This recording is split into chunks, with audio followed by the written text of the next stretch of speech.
You couldn't say it's decimated. It's been obliterated under this policy for 60, 70 years.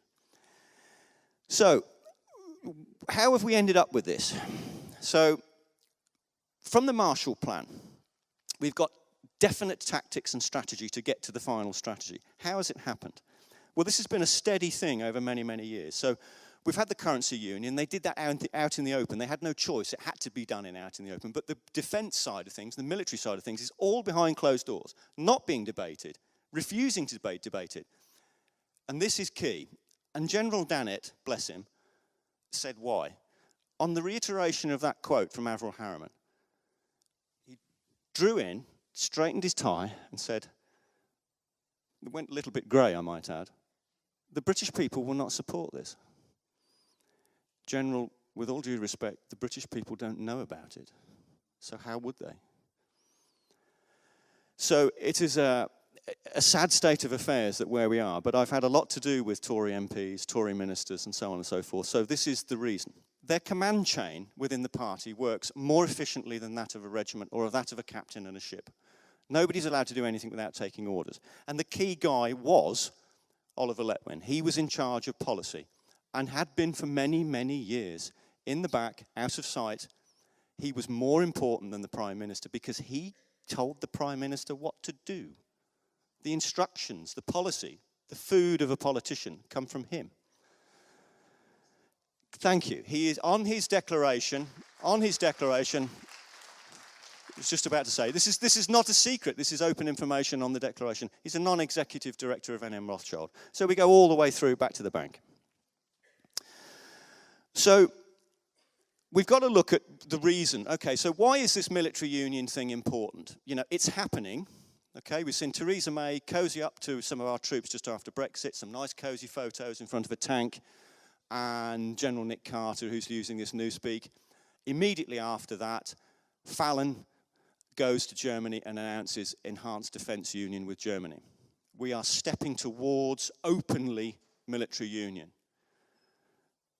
Immediately after that, the Commandant General of the Royal Marine Corps went to Potsdam in Germany with a group of other heads of service, and I can only assume that the EU Military Command and Control Centre in Potsdam was activated at that point.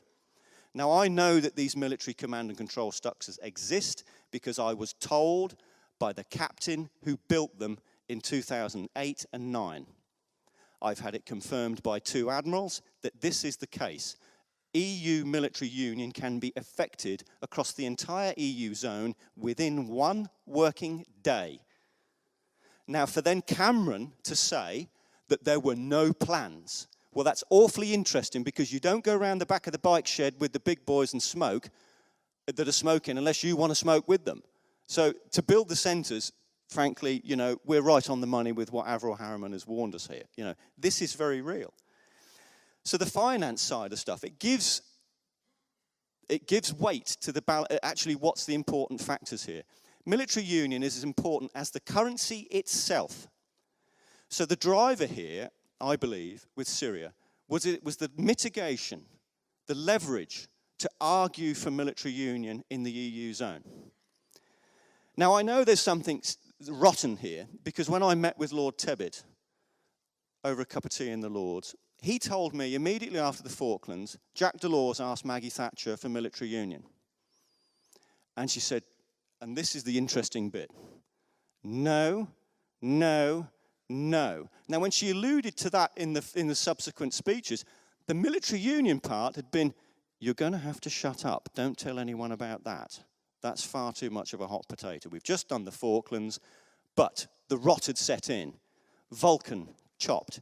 Hermes, chopped. Harrier, legalized then by Major. We couldn't even build one. So, ladies and gentlemen, business is war. And the war has been waged for quite some time. On paper, since '57, we've hemorrhaged our industry, which is the vital part. It's hand in glove with the hard edge of actually the guys and girls at the front. So without that, there is no hope. And the primary factor that I started to argue with on a logical basis with these MPs to start with, party representatives, was that this is ridiculous. How can you say that, you're saying that Putin is this horrendous creature and we're in all this danger, and yet you cut, and you cut, and you cut, and you keep cutting, and now we cannot operate openly. You've had admirals say it. Reality check. So the reason is, of course, is they want military union because it supports the currency. And this was the one thing that I wish we had more like him. You may not agree entirely with his politics, fine. But the single point budget that was required for the EU required budgetary control. So military union is actually budgetary control across the board. They will get to decide where that money is spent, on what. And that is the primary thing, because it supports the euro. So military union actually props up the euro, which we know is just pretend money. It's just printed from the BIS through the ECB.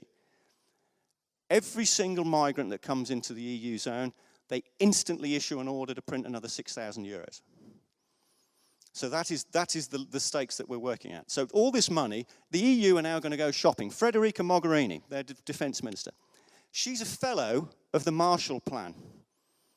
Can you see how that tracks straight back into HQ?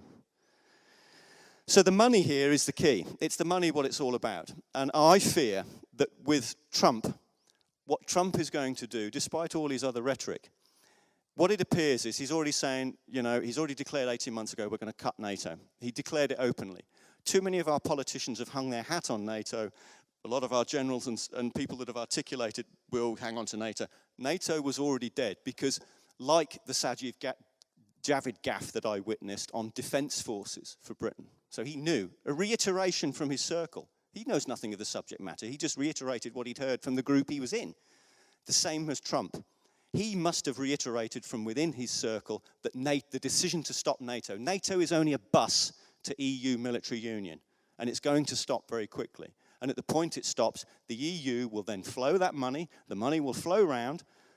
We'll not see any of it because everything's been stripped out of this country.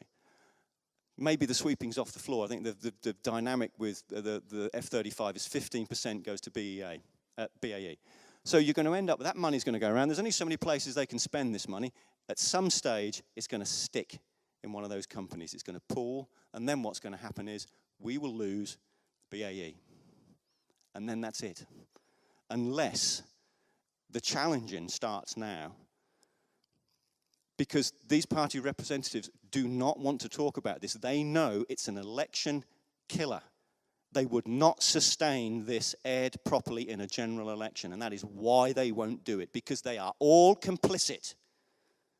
And they have been for so many years. They're either inept, negligent, whatever. Now, I'm good on the title of the sheet here.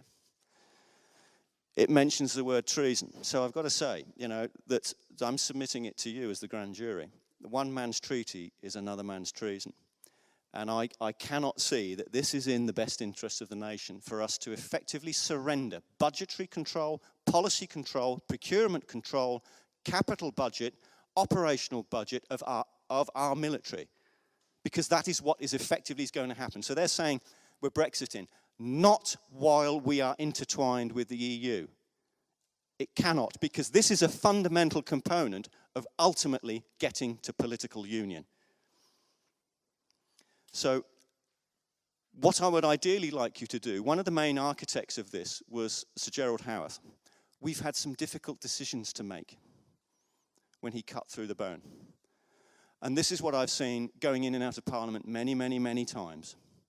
And I've met MPs, ministers, ex-ministers, and they're all about as much use as a lukewarm bucket of water. They perpetrate on the one hand and condemn on the other, while the main body of control continues on. So, ladies and gentlemen, we are so perilously close to losing our own military. I cannot emphasize that to you enough.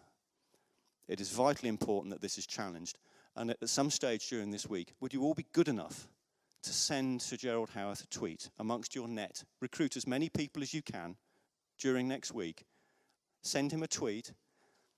Are we about to go into EU military union? Just a simple question.